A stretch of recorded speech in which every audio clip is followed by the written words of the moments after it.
حافظ صغیر احمد صاحب صدیقی، قاری محمد احسان صاحب،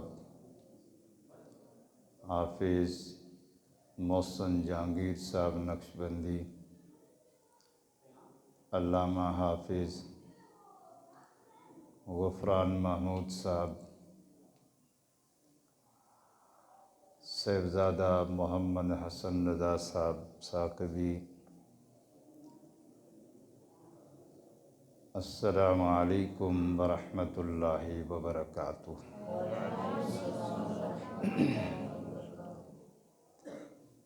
اللہ کریم جل شانہ کا جتنا بھی شکر کرے کم ہے کہ جمعہ شریف کے مبارک موقع پر مسجد میں حاضری نصیب فرمائے۔ میری بھی دعا ہے، آپ بھی دعا فرمائیں۔ اللہ کریم جل شانہ حضور پر نور شافع یوم النشور محبوب رب غفور ہم سب کے دلوں کے سرور صلی اللہ علیہ وسلم کے طفیل قبول فرمائے۔ میں نے قرآن مجید کا جو حصہ تلاوت کیا ہے، اس کی روشنی میں نماز کے بارے میں چند باتیں کرنا چاہوں گا۔ اللہ کریم جل شانہ کا اتنا احسان، بہت بڑا احسان کہ ہمیں انسان بنایا، پھر مسلمان بنایا، مقدس دین اسلام کی نعمت عطا فرمائی، اور اہل اسلام کے لیے، اہل ایمان کے لیے احکام، فرائض، واجبات اور عبادات تو بہت سی عطا فرمائیں، لیکن نماز تمام احکام میں، نماز تمام فرائض میں، نماز تمام عبادتوں میں افضل عبادت ہے۔ اس لیے کہ قرآن مجید، فرقان حمید، برہان رشید پڑھ کے دیکھیں، سب سے زیادہ اہتمام کے ساتھ نماز کا ذکر فرمایا گیا۔ آپ جانتے ہیں قرآن مجید کے 30 پارے ہیں۔ آپ سارے پاروں کو پڑھ کے دیکھ لیں، پہلے سے لے کے 30ویں تک کوئی پارہ ایسا نہیں ہوگا جس میں نماز کا ذکر نہ ہو۔ آپ سبحان اللہ کہہ سکتے ہیں؟ کوئی پارہ ایسا نہیں ملے گا جس میں نماز کا ذکر نہ ہو۔ قرآن مجید اول سے لے کے آخر تک، الحمد سے لے کے والناس تک پڑھ کے دیکھیں، تقریباً 700 بار نماز کا ذکر آیا ہے۔ 700 بار نماز کا ذکر آیا ہے۔ اللہ کریم جل شانہ نے ہر مقام پر بار بار نئے نئے موضوعات سے، نئے نئے عنوانات کے ساتھ نئے نئے انداز کے ساتھ نماز کا ذکر فرمایا۔ مثلاً سورہ بقرہ کی ابتدا میں فرمایا الذین یؤمنون بالغیب ویقیمون الصلاة ومما رزقناہم ينفقون۔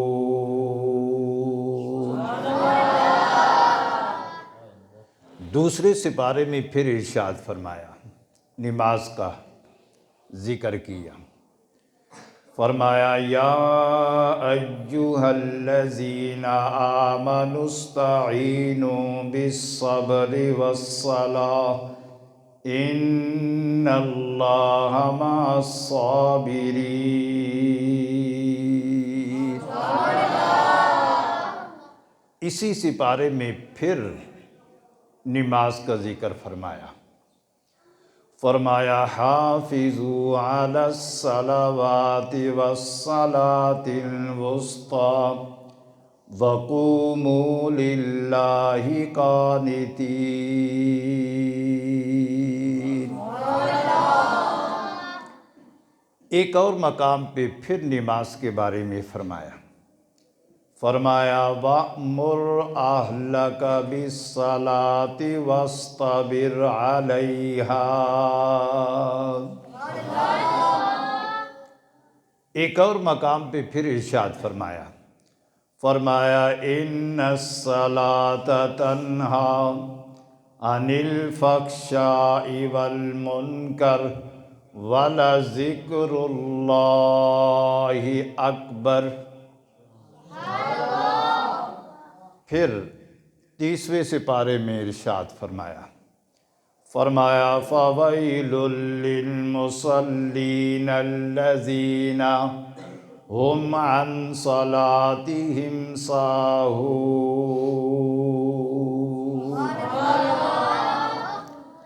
پھر ایک اور مقام پہ ارشاد فرمایا وَاسْتَعِینُوا بِالصَّبْرِ وَالصَّلَاةِ وَإِنَّهَا لَكَبِیرَةٌ عَلَى الْخَاشِعِینَ۔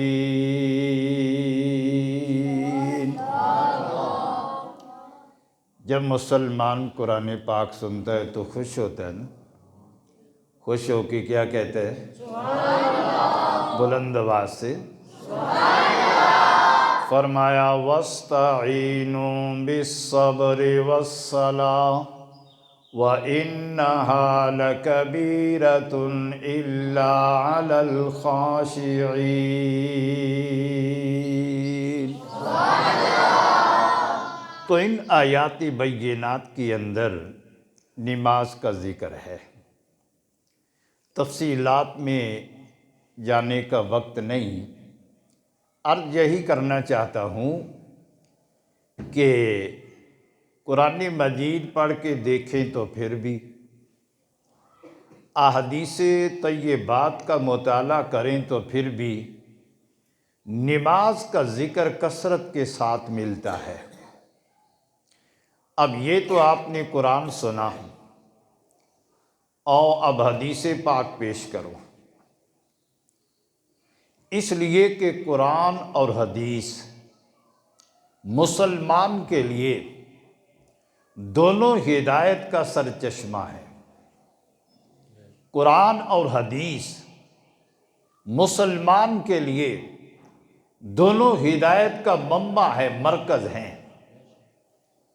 قول حق قرآن ہے، قول پیغمبر ہے حدیث۔ اہل دل کے واسطے تقریر ہے دونوں کی ایک، اس نے پھیرا دل، اس نے دعوت اسلام دی، وہ خدا یہ مصطفیٰ، تدبیر ہے دونوں کی ایک، تدبیر ہے دونوں کی۔ خدا بندے کریم جل شانہ چاہتا ہے میرے بندے دوزخ سے بچ جائیں، جنت میں چلے جائیں، اور مصطفیٰ کریم علیہ السلام بھی چاہتے ہیں میرے امتی، میرے غلام دوزخ سے بچ جائیں اور جنت میں چلے جائیں۔ اسی لیے نبی پاک صلی اللہ علیہ وسلم ساری رات بارگاہ رب العزت میں حاضر ہو کر روتے رہتے تھے، آنسو بہاتے رہتے تھے، اور امت کی بخشش اور مغفرت کے لیے دعائیں کرتے رہتے تھے۔ اعلیٰ حضرت امام علیہ سنت نے حضور علیہ السلام کے رونے کا ذکر بڑے پیارے انداز میں کیا ہے۔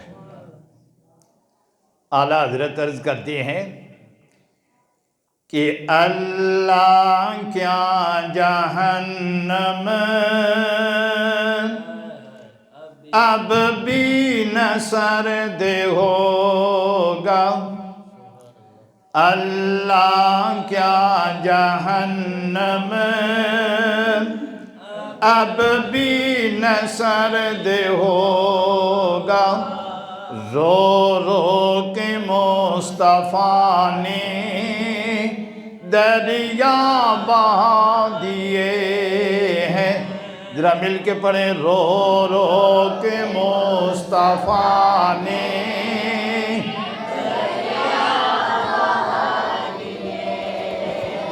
رو رو کے مصطفیٰ نے دریا بہا دیے ہیں، رو رو کے مصطفیٰ نے دریا بہا دیے ہیں۔ تو نماز کے بارے میں عرض کر رہا تھا قرآن مجید کی روشنی میں۔ اب ایک حدیث پاک عرض کروں، توجہ فرمائیں۔ ایک حدیث پاک میں یوں آتا ہے، حضرت معاذ بن جبل کہہ دو رضی اللہ تعالی عنہ، ایک بار عرض کرتے ہیں یا رسول اللہ، یا نبی اللہ، یا حبیب اللہ صلی اللہ علیہ وسلم، اعمال تو بہت سارے ہیں، مجھے کوئی ایسا عمل بتائیں جو دوزخ سے بچانے کے لیے اور اللہ کے قریب کرنے کے لیے زیادہ پیارا ہو۔ ایسا کوئی عمل بتائیں میں وہ کروں تو دوزخ سے دور ہو جاؤں، جنت کے قریب ہو جاؤں، اور بارگاہ خدا میں قرب کی منزل پہ فائز ہو جاؤں۔ دیکھو حضرات، اعمال تو اور بھی ہیں، ہر عمل کی اپنی شان ہے۔